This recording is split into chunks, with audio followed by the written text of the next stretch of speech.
নমস্কার। Ramakrishna TV YouTube চ্যানেলের পক্ষ থেকে সকল মা, বাবা, দাদু, দিদা, ঠাকুমা, ঠাকুরদাদাদের জানাই অনেক অনেক ভালোবাসা, প্রীতি ও আন্তরিক শুভেচ্ছা। সবাই ভালো আছেন, ভালো থাকবেন। আমি আবারও চলে এসেছি শ্রী শ্রী রামকৃষ্ণ মিশনের স্বামী জ্যোতিষানন্দ মহারাজজির লেখা ধ্যান ও আধ্যাত্মিক জীবন সম্পর্কে আলোচনা করতে। আজকের আলোচনা আধ্যাত্মিক আদর্শের শর্ত থেকে নিজেদের প্রতি দৃষ্টিভঙ্গির পরিবর্তন।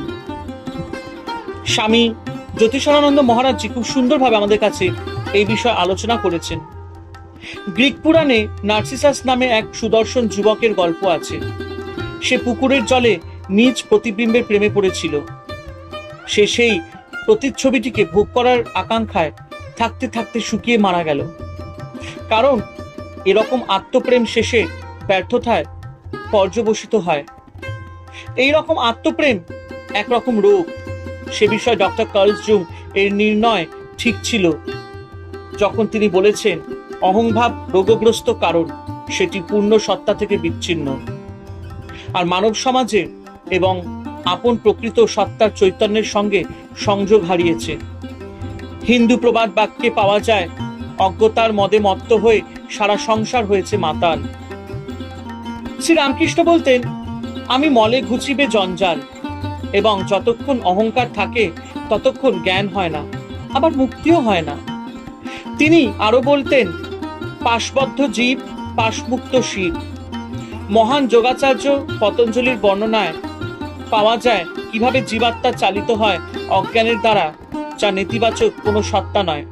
কারণ এর দ্বারা অস্মিতা নামে এক বিপজ্জনক কল্পনা রাজ্যের সৃষ্টি হয়। অস্মিতা থেকে আসক্তি জন্মায়, আবার আসক্তি থেকে দেশ।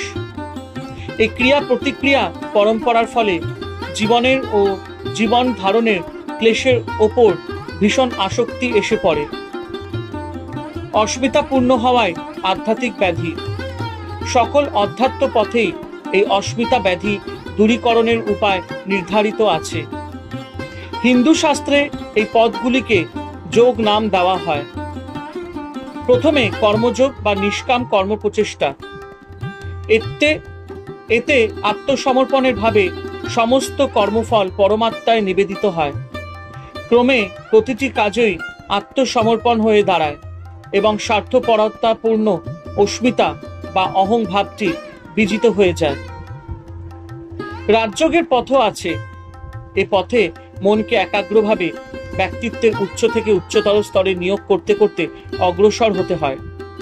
এই পরীক্ষা করতে করতে আত্মার বোধ হয় সে অহং নয়, মননও নয়, তার একটা পৃথক সত্তা আছে। সাধক আত্মার সত্য স্বরূপে অধিষ্ঠিত থেকে তার অহংকে সরিয়ে দিতে চেষ্টিত হয়। এতে যে মোহ বা বিভ্রান্তি দেহ ও মনে আত্মভিমান ঘটাচ্ছিল তার নাশ হয়। জ্ঞানযোগে অধ্যাত্ম সাধক আরো অগ্রসর হয়। ব্যক্তি চেতনা থেকে সে বিশ্ব চেতনায় উন্নীত হয়। তখন অহং ব্রহ্মে লীন হয়ে যায়। এই জ্ঞান যোগে অতি সূক্ষ্ম অহংবোধেরও নাশ হয়। কিন্তু কলিযুগে, যে যুগে আমরা এখন বাস করছি, সহজতম পথ হল ভক্তিযোগ বা ভক্তির পথ। এই পথে সাধক ঈশ্বরের আরাধনা করে পিতা, মাতা, বন্ধু বা সখারূপে সব ক্ষেত্রেই একনিষ্ঠ ভালোবাসা দিয়ে আত্মা নিবেদন করে।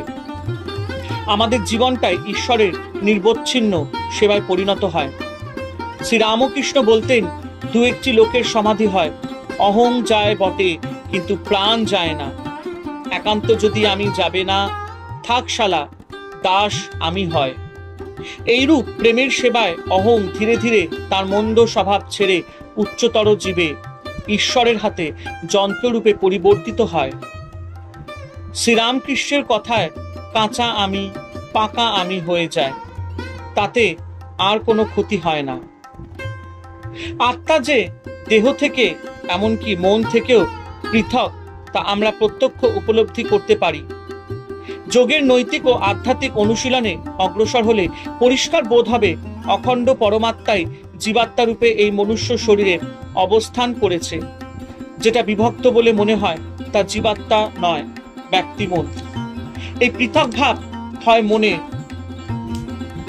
বিভাজনের জন্য।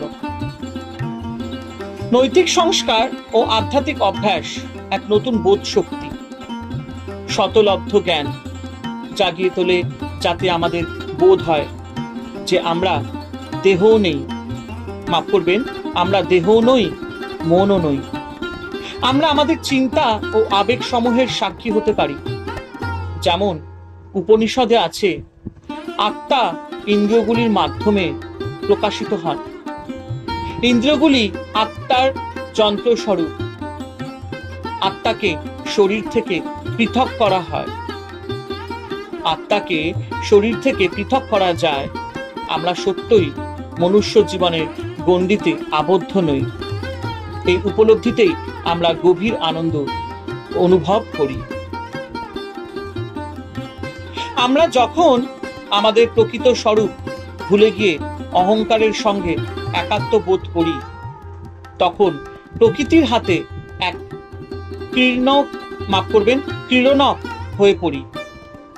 অহং সর্বস্ব ব্যক্তি খেয়ালি ছেলের হাতে খেলার বলের মতো।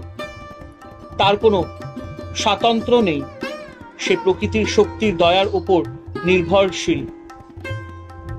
যারা অত্যন্ত অহং সর্বস্ব, তাদের পক্ষে অধ্যাত্ম জীবনযাপন অত্যন্ত দুরূহ।